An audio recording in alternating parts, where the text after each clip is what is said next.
Welcome to tonight's HBCU Monday edition of the Klown Podcast, which will probably be on YouTube later this week. I'm Scott Burks. Please continue to check me out on www.theklowntimes.net. You can't really see it on my hat here. Well, it's Klown spelled with K. So that's www.theklowntimes.net.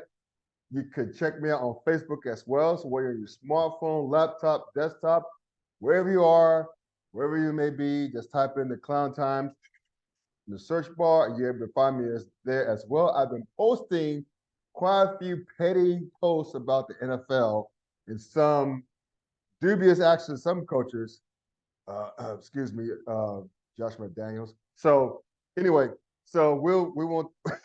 So check me all that stuff out there, and you'll be glad you did.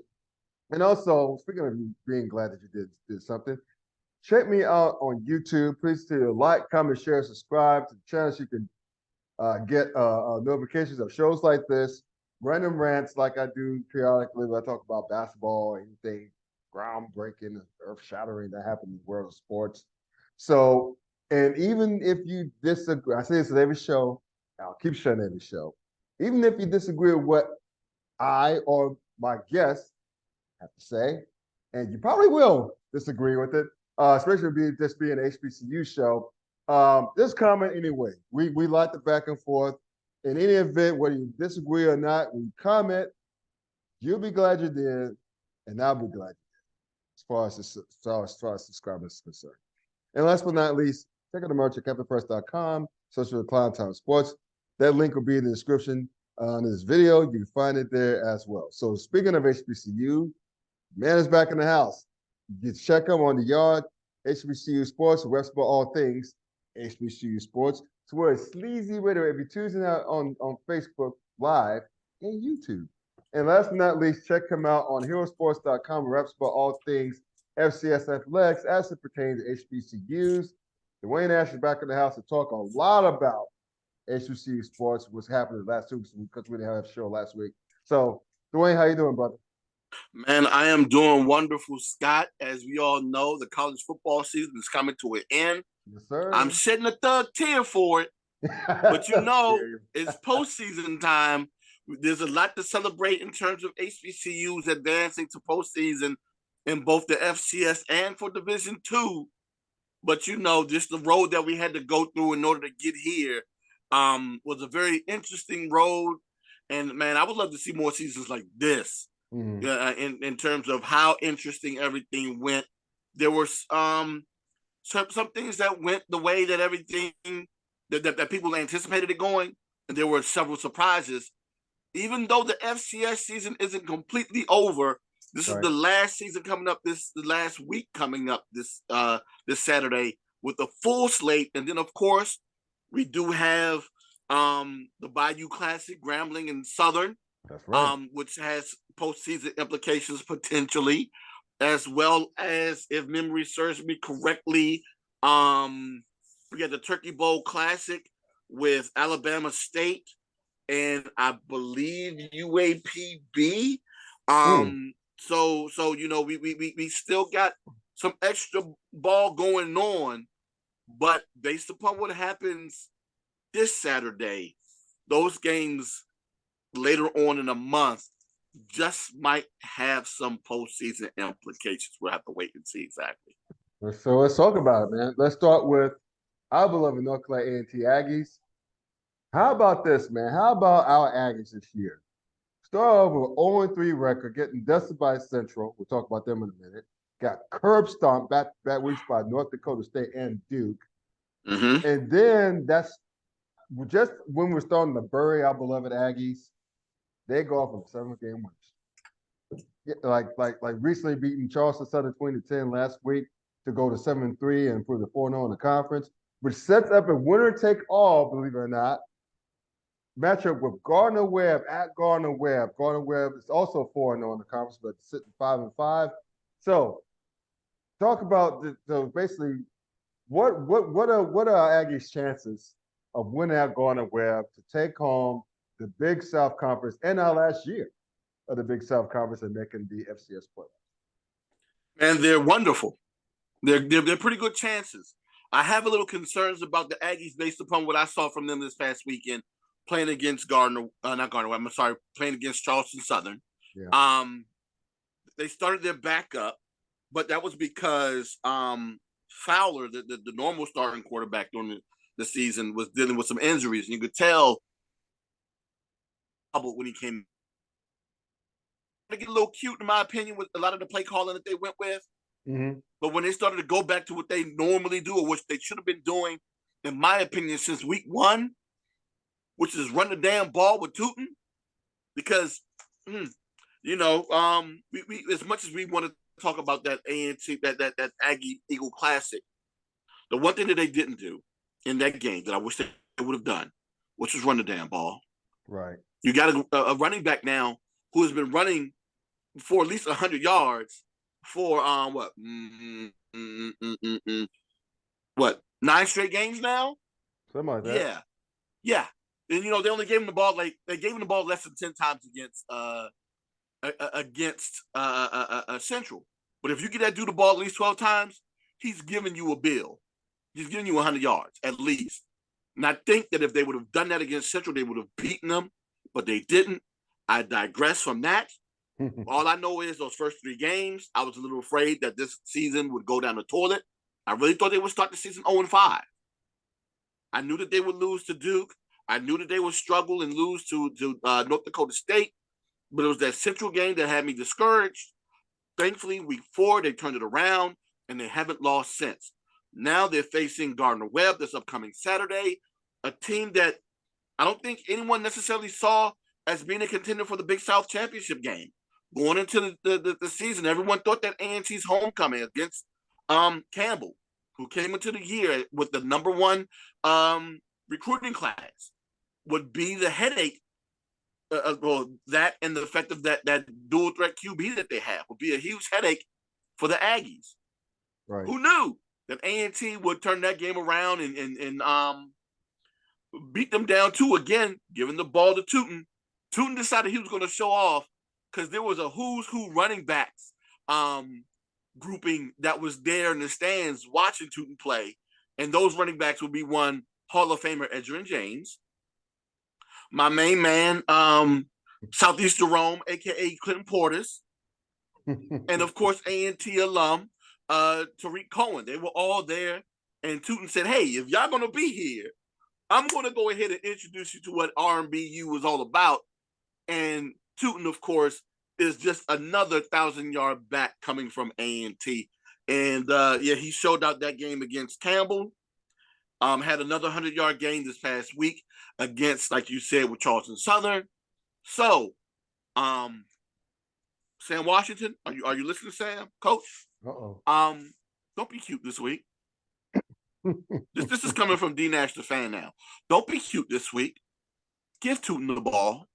You give him the rock, he's going to give you 100. You're going to win the game, player. Stop being cute. We got this. Our receivers have been playing well as well. That defense, most definitely, they're going to have a time facing the Gardner-Webb quarterback. This Bama, my God, he put up like well over 400 yards of total offense last week, and has been averaging at least 300 yards passing over the past 4 weeks. So A&T is most definitely going to have their hands full with that Bulldog offense. So that's going to be the matchup for me, is to see that Gardner-Webb offense against our defense, and if our defense can prevail and hold them to a respectable amount of points and give the ball to Tootin, A&T should go ahead and give what I like to call an I'm out tour and win that Big South Championship and move on to the FCS playoffs. I would say this. I'm not as nervous as I was about A&T heading to the CIAA. Now, granted, there's still different challenges, right? But at the same time, they're going out with a bang. They again, 7-game winning streak, got to lose the first 3 by a lot. By a lot. All 3. Yes. It's just. I mean, I like the bounce back win, the first win against South Carolina State. They were who they were the defending Celebration Bowl champs. And I say word because they ain't getting back there. No. More of that. But still, win over Campbell through homecoming. And then they along the way to get to this point, 7-3, beat Gardner Webb. They go to 8-3, finish undefeated in the Big South Conference, springboard into the playoff. They may get a home game. That's a conference champ, who knows? But still, that's a great momentum. You head into a much tougher CAA with the likes of Elon, Delaware, Richmond, William and Mary, they get to see Hampton again. Villanova. Yeah. It's going to be a lot of big and dogs Campbell's over come there in along the with CA. it. Yeah. Campbell's coming along with us.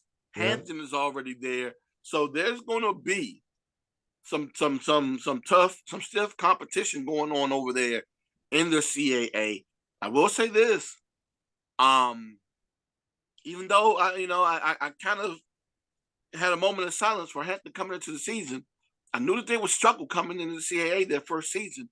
But I will say this: there were a lot of games in which they competed in.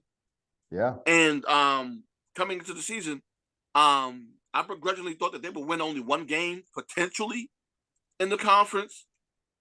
I don't know, man. They might still win against Towson this weekend. Yeah, they're 4-6 overall. In Maryland. They're 4-6 overall, 1-6 in the conference. So, they're 3-0 out of conference. But the point is that they're not terrible as far as the overall record is concerned. So, but I'm just looking at the league next year. I'll just do this very quickly so we can move on to the MEAC. To your point, Richmond and William and Mary just tearing it up. New Hampshire, which Central beat, is in third. Is the tie for first. I mean, Central beat them down, along with Eli. And I'm looking forward to the Eli A&T rivalry. That's a natural rivalry.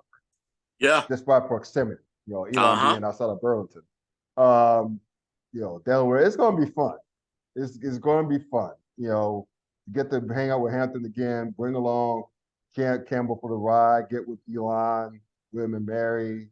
It's going to be fun. It's going to be fun next year. So, hopefully the crowds will come out because this is a step up in competition. And so it's it's going to be better from a competition standpoint.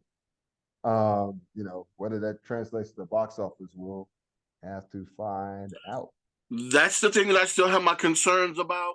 And it's bad when players are now coming out with pleas to the students and to fans to come out to games, because they know and understand that if it ain't homecoming and it ain't an HBCU, and I guess in this case, if it ain't an HBCU game played after the week after homecoming, fans ain't coming out. Yeah. And they want them to be out there. I want them to be out there. Me too. As do I. So that's something that we will have to wait and see what happens once we get to that road. But as of right now, I can only look in front of me right now, and what's immediately in front of me is Gardner Webb in that week, and see how that turns out. And hopefully that pans out into another playoff berth for the Aggies. Yeah, because I tell you what, if the fans don't take it seriously, just keep playing around, Elon will bring their fans. William and Mary will definitely bring their fans. They will bring their fans, yes, sir. Delaware will bring their fans. Towson will bring their fans. Will bring their fans. Just by proximity. So the Aggie Nation, stop bullshitting around when it comes to now attending these games, because you don't want it to be a home game for the road team, because that will happen. That will happen. So stop bullshitting around, y'all. Let's support Aggies, especially next year. When it comes, and even this year, if we were to qualify for the playoffs and beat Gardner Webb, which we should beat Gardner Webb. But anyway, come support our Aggies, please. That's all we're asking. Come support our Aggies. All right. So we move on from our beloved Aggies to those damn Eagles at North Carolina Central. Congrats to them, I guess, for winning the MEAC. Okay, it's well deserved. All seriousness, though, it's well deserved to finish the year 8-2. Overall, great season. 4-1 in conference. They beat down Norfolk State on the road last week. They play at Tennessee Tech. It's like, who gives a shit? We already clinched. So You know, they may, I don't know if they will play their backups or not, who knows, but it's a cap off to a great season. They earned the right to play the winner of the SWAC championship. We all going to assume that's Jackson State for now. Yeah. But man, how I mean, because Central, they were competitive last year. We obviously knew that they lost out to South Carolina State, and South Carolina State beat them again this year. But still, props to the Central Eagles, man. And if Jackson State does win the SWAC like we think that they would and they should, it's gonna be a fun celebration ball, man. For real, for real. For analyst me, yes, it will be fun. Mm-hmm. For fan me, that game's not gonna be fun at all. You know, I mean, I'm an Aggie, dude. Yeah. I gotta go there and I gotta watch these Eagles play. Yeah. And then with the back and forth that I've been having with Tiger Nation, with the Primettes, with the JSU faithful this past year, mind you, did I think that they would get to this point? Yes, I did. Mm-hmm. But God, it doesn't make it any better that it happens. But of course, the analyst in me, the journalist in me is most definitely enjoying this journey, regardless of the questions that I have about it. And I will be writing about that soon. Some of the questions that I have about this this current season. Mm-hmm. But to North Carolina Central's point, and dude, I got to give them their flowers. As begrudgingly as it is, I have to give it to them. They've been doing some things that I know the SWAC has been paying attention a little bit, but I'm gonna need y'all to really be paying attention. These Bama's put up at least 40 points in 7 of their 8 wins. Yeah, sure have. 41-0 against Winston State. Yeah. 45-27 at New Hampshire, which was a damn good win, probably the best win of the year. 59 points over Virginia Union of Lynchburg, 59 against Morgan State, 50 against Howard, 48 against Norfolk State. There you go. Yeah, so they've been putting up points, and Davius Richard has been playing some exceptional ball. Yes. All season long, yes, and has been the engine that makes that offense go. Their running game has most definitely been stout. And Collier. Yes, Collier has been balling out this year. Mm-hmm. And actually, to respond to the statement that you made about their game against Tennessee Tech, Coach Oliver said earlier today that no, we're going to play. Okay, there you go. We want that dub against an out of conference opponent, so they're going to play. They most definitely don't want hopefully they have their guys come out of this game, so that everyone's healthy come next month when we get to Atlanta. But they want to go ahead and finish on a wonderful note. I've been saying to Coach earlier throughout the season. I've been I came up with a phrase about a year or two ago called "ever since," and you can either be on the positive end of the ever since, or you can be on the negative end of the ever since. Here's an example. Excuse me. This is the best record that Central has had as an FCS opponent, as an FCS program, ever since they became an FCS team. Right. This is the most points that they've scored as an FCS team, but as an FBS or as an FCS program ever since becoming an FCS program. So they've done some wonderful things this particular season, and watching this team continuously grow under the tutelage of Coach Trey Oliver has been a thing to marvel over. Yeah. It's going to be very interesting. I'm looking forward to that, especially if it's Jackson, if they make it. And we'll talk about Jackson State momentarily, but it's going to be like styles make fights. It's going to be very interesting, and I'm guessing it's going to garner a huge number on ABC. If those two if Central does end up playing Jackson State in the Celebration Bowl, so That's going to be great. And it's going to be heavily attended because those Central fans, they'll travel. Oh, They've been waiting for this. They've been waiting for this for a long time. This is the redemption bowl for both. Well, you know what? I'm let me pump my brakes about Jackson because we don't know if it's necessarily going to be them. That's right. Either way, of course, it's most definitely going to be a redemption game for Central. Yeah. If it's going to be Jackson State or whomever coming out of the West for the SWAC, it's going to be the first time for any of those programs, unless somehow, some way, and it's going to take a lot of work, I think, in order for Alcorn to still make it there. But for everyone else, like Texas Southern, and Prairie View A&M, who have never played in the Celebration Bowl, this will be their attempt to make it potentially for the first time ever. Yeah, but the West is going to be interesting, and Prairie View, as of right now, basically controls their situation on whether or not they make it to the Celebration Bowl. And the way that they've looked over the past few weeks, yes, they had a big win this past weekend, but that struggle win against Alcorn, that struggle loss against Alcorn at home, on TV, put them in this situation. So, they need to win this Saturday in order to go ahead and guarantee their slot to face Jackson State in December. All right, cool, man. And quickly, we'll move on to, before we get to Jackson State, we'll talk about that later, but we're going to show some love right quick to our Division II brother in the SIAC and CIAA, which in the SIAC, the Benedict College Tigers beat the Tuskegee University. I think they're the Tigers as well, to win the SIAC and finish undefeated. So congrats to Benedict College. Props to them. I know they made some investments in their program over the past couple of years. The stadium looks pretty damn good. If you haven't, please Google the stadium. You'll be glad you did. And also with Fayetteville State beating Shawan to win the CIAA. So basically, which was a more impressive feat? What Benedict College did in terms of turnaround, whatever, Benedict College or Fayetteville State in their respective conferences? My God, Benedict went from wire to wire. Yeah.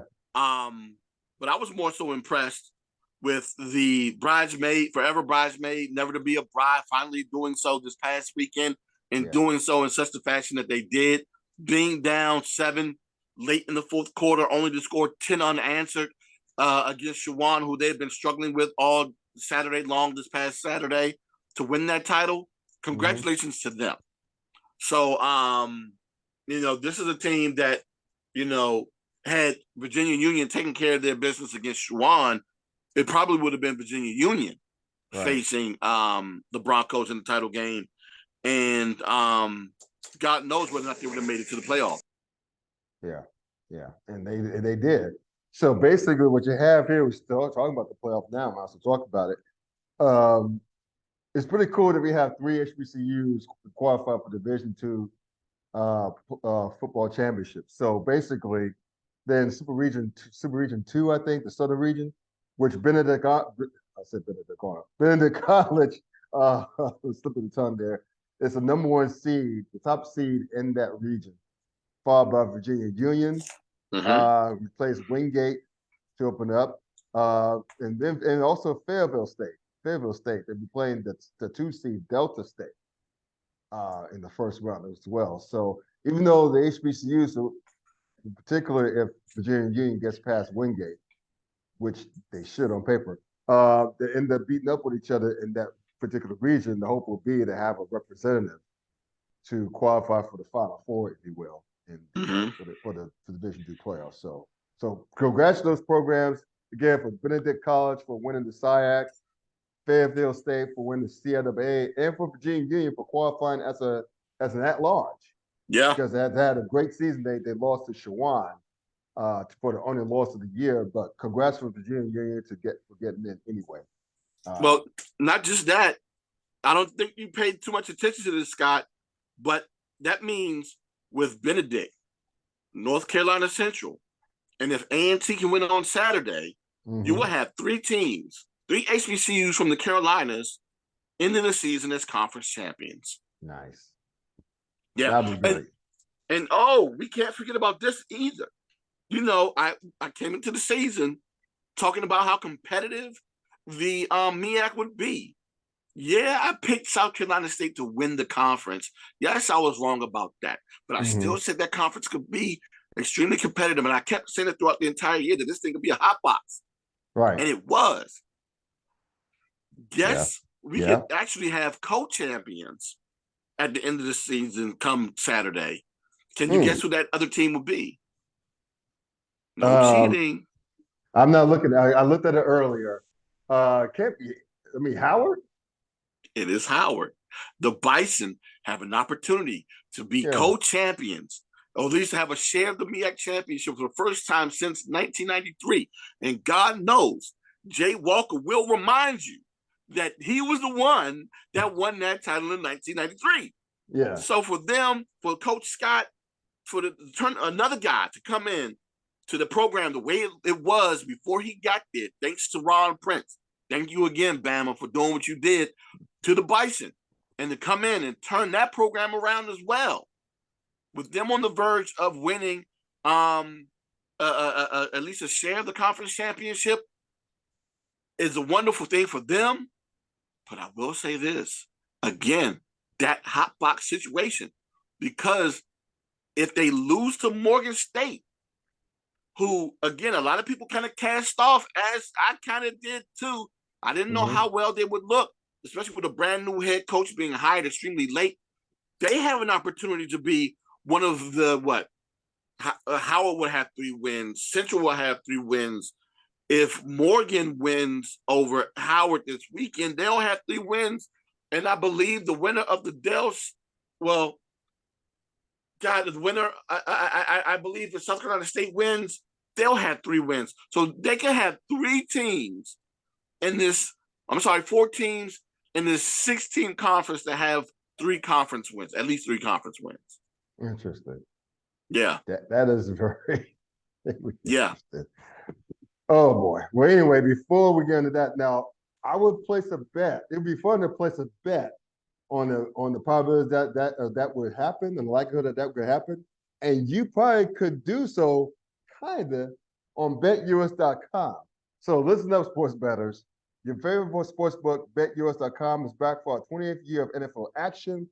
With the industry's biggest sign-up of up to 200%, BetUs offers our members the opportunity to cash in on all of your favorite sports, including NFL, UFC, MLB, college football too. So if you're looking for live in-game betting, incredible odds with daily odds boosters, products, and parlays, we got it. And how about fast payouts and exceptional one-on-one customer service? We got that too. So log into betus.com or call 800-792-3887. That's 800-79-BET-US.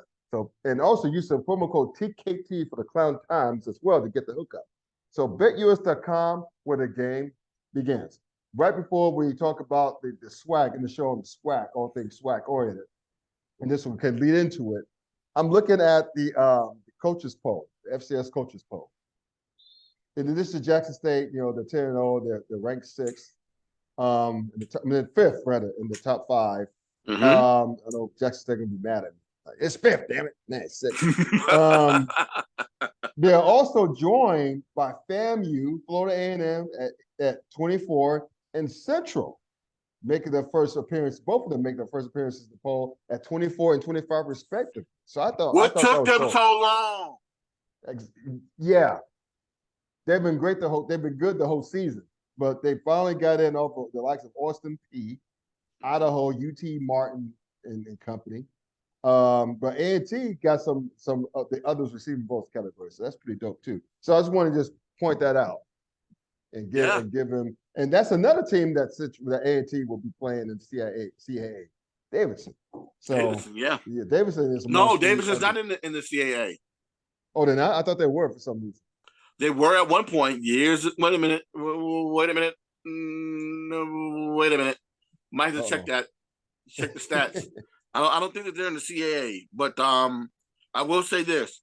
This is the first time that 3 HBCUs have been in the poll at the same time since 2017, when it was A&T, Grambling, and Tennessee State.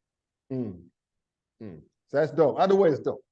To have those 3 in the top 25, the 3 being Jackson State, FAMU and Central, and then the others receiving votes being our beloved Aggies.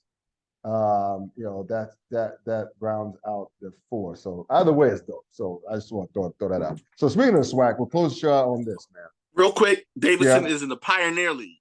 Pioneer League. Okay, there you go. I thought, that's my bad. They're in that crazy Pioneer League that spans the entire country. Hence the name Pioneer. So there you go. Yeah, right. I mean, what other conference would have teams in California and in the Midwest and on the East Coast? Why would you do such a thing? They say Conference USA, hold my beer. That's what they said. And they did it before the Big Ten did it. So yeah, exactly. That's another story from that time. Jackson State. Everyone's talking about Jackson State. They're the flavor of the month, rightfully so.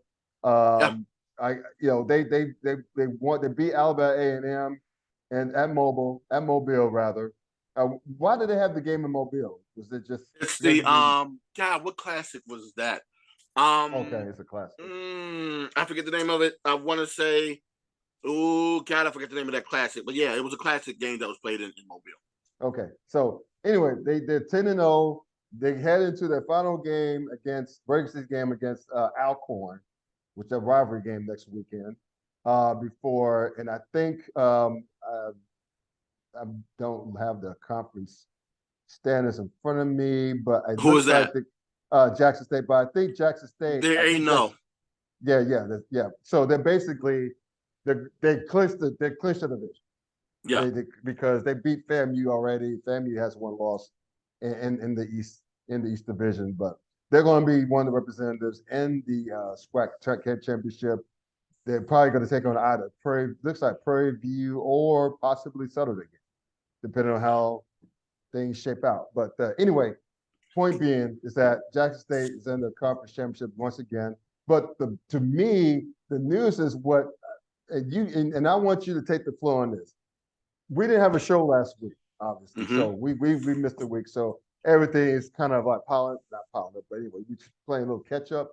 But you had some tidbits of what one Coach Prime, aka Deion Sanders, did or went down with him. So go and just share with us right quick what we were going to talk about last week, but we postponed the show last week. Well, before we jump into that real quick, that West Division actually is a 14. Well, it's not necessarily a log jam, right. But it's Prairie View A&M that's currently 4-2 within the division with 3 other teams: Alcorn State, I'm looking right now. Southern, and Texas Southern. A game behind them with 3-3 records. Now, like you just said, you got that in-state rivalry game against Jackson State, who last week played Alabama A&M in what is called the Gulf Coast Challenge. I knew it was Gulf Coast something. I didn't want to get the wrong name. I didn't want to say Classic or whatever, Showdown. No, it's the Gulf Coast Challenge. Yes. Beating them last week. So this week they got Alcorn. So chances are they'll beat Alcorn and eliminate Alcorn from contention. But you still have Texas Southern, who has their game. And I believe they have a relatively easy matchup coming up this weekend, as well as the Southern. They play Alabama A&M. They play Alabama A&M this weekend. Yeah. And then of course you have Southern, who had to wait a week, or a week and a half actually to be exact, before they finish the season up against Grambling at the Bayou Classic. Yeah. So with that said, if Prairie View does not take care of business, we won't necessarily find out who wins the division until after the Bayou Classic. But, again, things could go at this point anyway. But I am anticipating this being a Prairie View A&M and Jackson State SWAC championship game. But if anything else happens, hey, it's any given Saturday, right? But to your original question, what was that again, Scott? In terms about Deion Sanders, about Deion's comments. Yeah. So last week, actually it came up not this past Saturday, but the Saturday prior. Comments. I want to believe that it was comments that Deion Sanders brought up again about HBCUs playing bowl games outside of the Celebration Bowl. Got it. And Commissioner Charles McClendon from the SWAC was asked about it during the Jackson State. Who were they playing that week? Was that Mississippi Valley State? I want to say. 2 weeks ago, they was being asked about it during that game.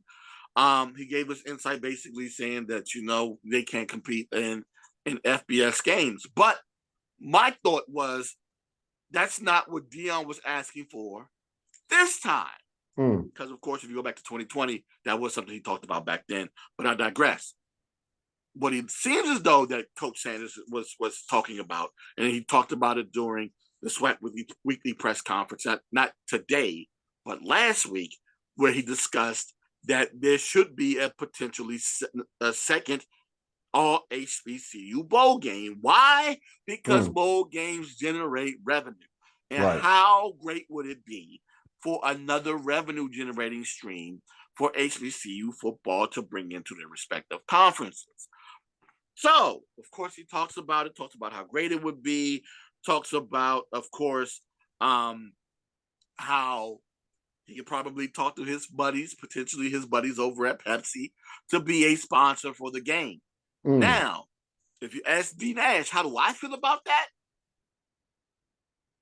Logistics aside, I think that would be a wonderful idea. To have it as a situation where the HBCUs and the respective conferences would have another opportunity to draw in revenue.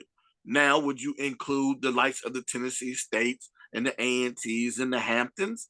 That's something that would have to be discussed. And I don't know necessarily if those three institutions would want to, because of their potential to want to compete for an FCS championship, right? Right. But what if it's tempting enough? I know that game won't have as high of a payout potentially as the Celebration Bowl. But again, there are a lot of logistical things that need to go through, that need to happen in terms of sponsorships and agreements from the NCAA. And I'm actually in the midst of writing an article about that right now. Because during his Sanders' plea, he actually made a plea to the media to, hey, help me out with this. Yeah. Well, you know what, Prime? I'm going to help you out with this. We're going to talk about exactly what needs to be done in order to make this happen, and see if this can happen. But my thing is, of course, is one, well, I'll talk about it in an article. Once it's up and ready, you can most definitely come to Hero Sports and check it out. Well, everything will be explained in there on what needs to be done. But for once, well, I should say again, this is another situation which Deion Sanders has a plan or has an idea that I'm not necessarily thinking is far-fetched, and would actually love to see it, especially if HBCU sports fans will be willing to support it. You know what? That's not a bad idea. That's really not a bad idea, because here's what I'm thinking. All right, we can get Jackson State. Let's just, for the sake of the argument, just skip ahead, right? Fast forward. Have Jackson State, if we were to have it this year, have a second one this year. Have Jackson State Central play for the Celebration Bowl title in Atlanta. I wouldn't know what you would call the second bowl game. Maybe have it before the Celebration Bowl, obviously. Have some maybe a game where you have Florida A&M matched up against maybe Howard, based upon the conference standings, the particular standings in the respective conferences.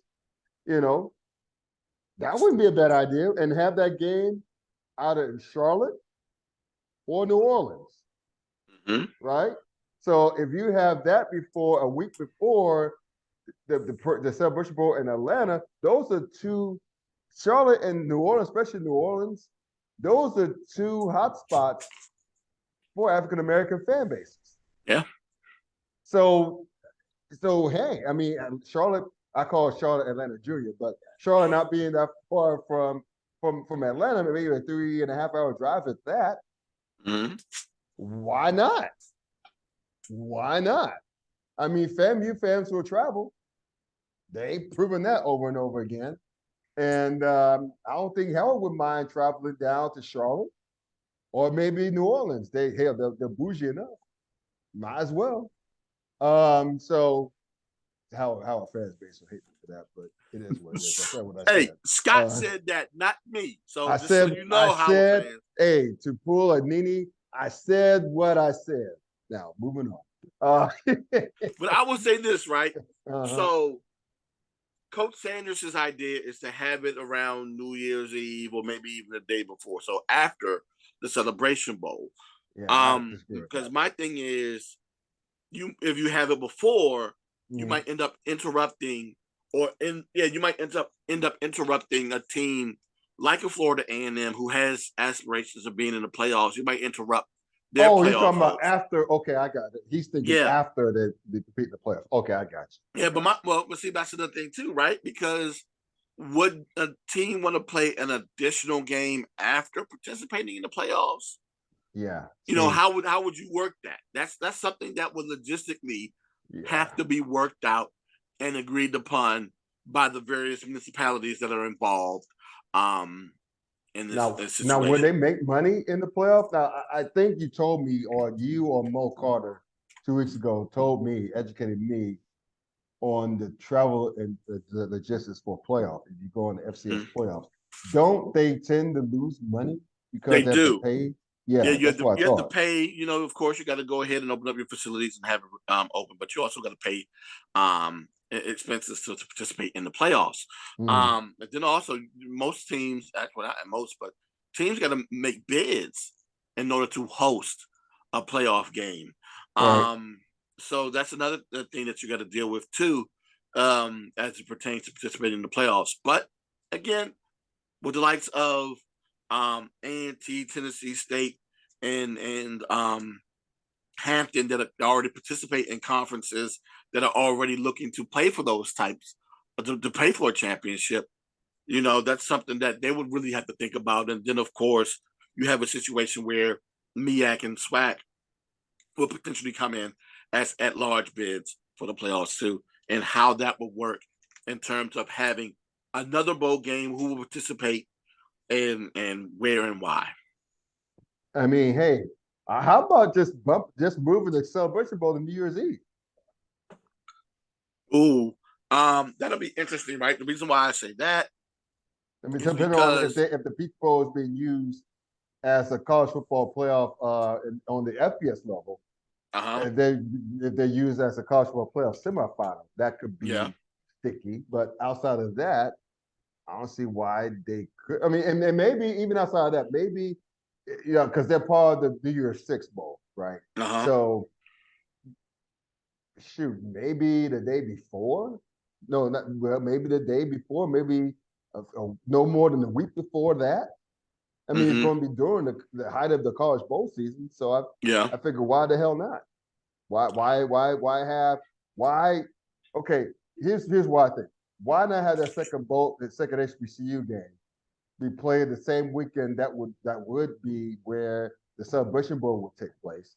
Then Mm-hmm. push the Celebration Bowl to around maybe a week before New Year's Eve.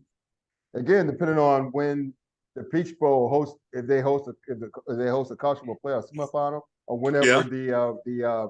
the New Year's Six Bowl will take place with the Peach Mm-hmm. Bowl. But schedule right hell, fuck it, set it the day before that. If it's going to be a New Year's Six Bowl, set it the day before that. I don't think the Mercedes Benz Bowl folks will mind.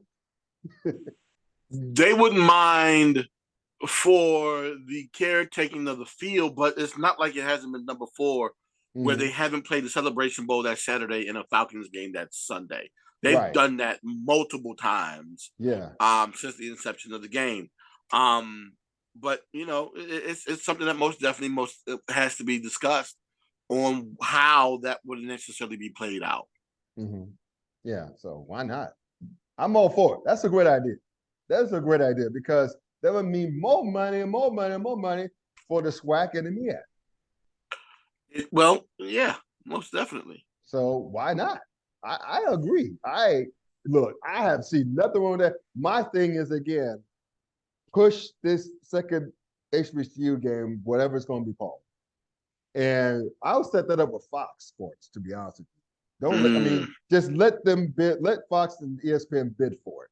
Yeah. I'm sure Fox Sports would love to get in on it.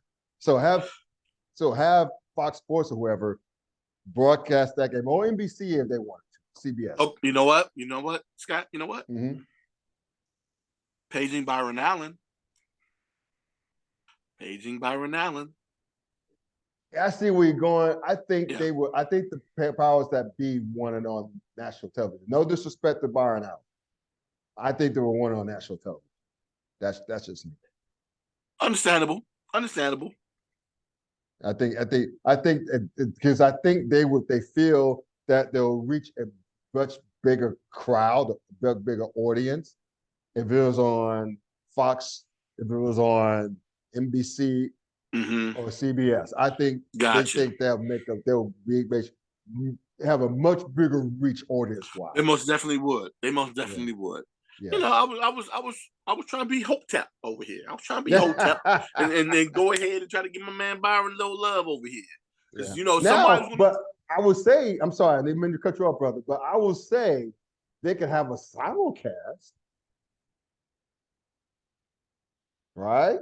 They could have a simulcast. Somebody's gonna ask, why did Dwayne and Scott not bring up HBCU Go? Why was that not an option between the two of them? So there you go. I tried, but the dream killer over here says no. It's all about dollars and cents. If it don't make dollars, it don't make a hell of a bit of sense. That's just the way it is. So, hey, one day maybe HBCU Go would expand and Byron Allen would have that Jeff Bezos touch and just have a channel come somewhere, Lena channel come out somewhere. I don't know. But I think for the second bowl, if they want to make the most money they can out of it, and I know Prime is trying to make the hookup with Pepsi or whoever to sponsor it, have it on national, have it on television, national television. I'm probably going to end up out on Fox and CBS. Have it on one of those two stations.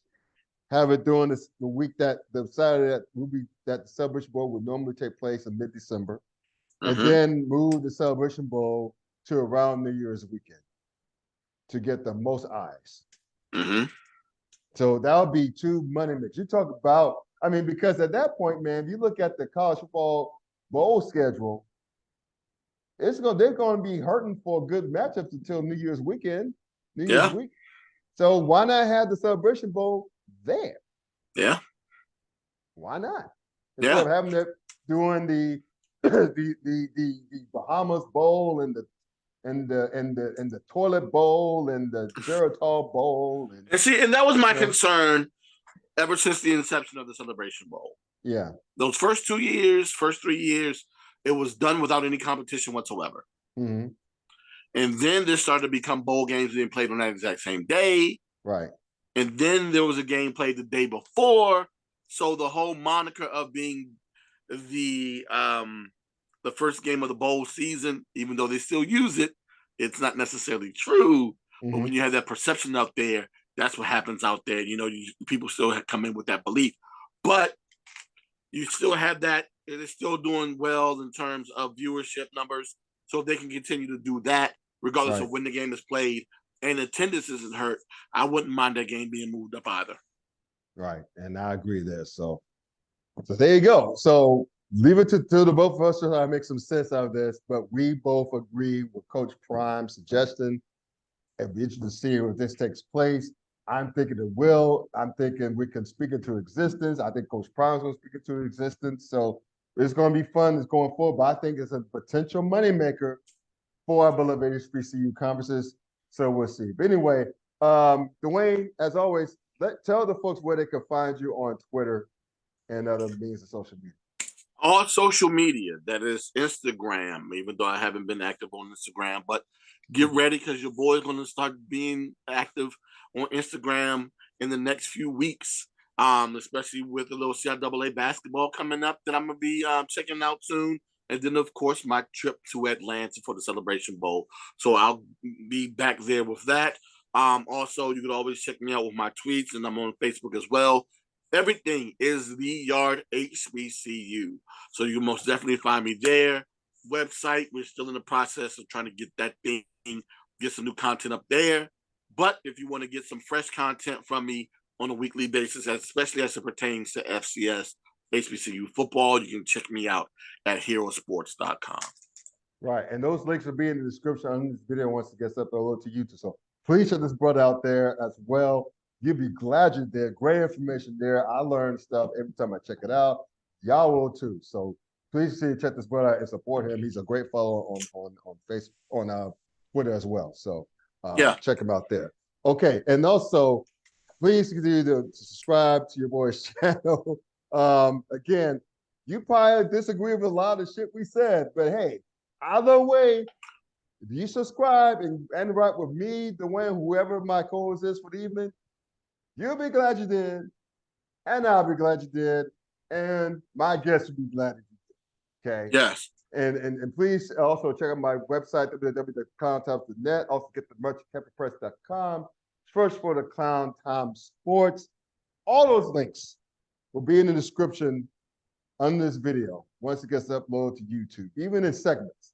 It will be there, so y'all have no excuses. So I gotta plug up this laptop, but until then. But before we go, real quick, yes, Scott, I know you got to plug it up, but I have to say this. Unfortunately, HBCU sports lost a giant. The creator of Onadan, Greg Moore, passed away on October 29th, and his funeral was this past week. Without him, man, I wouldn't be here because he was one of the first guys I ever followed and learned how to start doing HBCU coverage. So I had to acknowledge Greg Moore. Rest in peace. Thank you. Because without you, I would not be here. And rest in peace to the great Mr. Moore. I'm sorry, Eric Moore. It's Eric Moore. Let me make sure I get that name correct. It is Eric Moore, not Greg Moore. I keep saying it's Eric Moore. Thank you, Eric Moore. Onadan Sports, HBCU giant. Unfortunately, we lost a big one at the end of October. All right. Thank you, Mr. Moore, for setting this brother in his path, because without that, I wouldn't be talking to him. Let's just be real about that too. So, and he wouldn't be doing what he's doing. So thank you, Mr. Moore. Rest in peace to you. Until next time, y'all take care. Enjoy the rest of the week. Peace out.